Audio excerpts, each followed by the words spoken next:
কাঞ্চনের গায়ের হলুদ উঠল শ্রীময়ীর কপালে।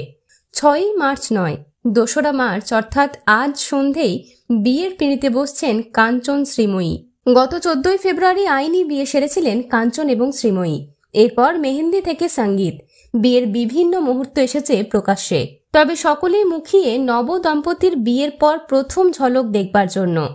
দক্ষিণ কলকাতায় বসতে চলেছে তাদের বিয়ের আসর। 6ই মার্চ হবে তাদের রিসেপশনের পার্টি।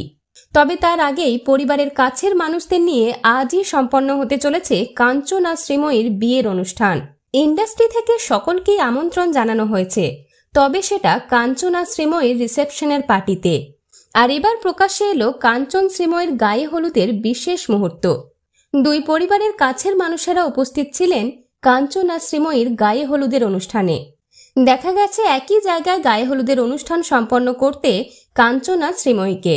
গায়ে হলুদের অনুষ্ঠানের জন্য হলুদ রঙের শাড়ি আর লাল ব্লাউজে সেজে উঠেছিলেন অভিনেত্রী শ্রীময়ী। অভিনেত্রীর মাথায় ছিল হলুদ গোলাপের ক্রাউন আর গলায় হলুদ রঙের ফুলের মালা।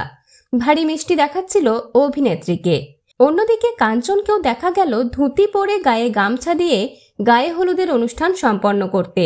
আর মাত্র কিছুক্ষণের অপেক্ষা, তারপরই বর কনের বেশে বিয়ের মণ্ডপে হাজির হবেন অভিনেতা কাঞ্চন মল্লিক এবং অভিনেত্রী শ্রীময়ী চট্টরাজ। বিনোদন জগতের আরো অন্যান্য খবর নিয়ে ফিরছি, জুড়ে থাকুন আমাদের সঙ্গে।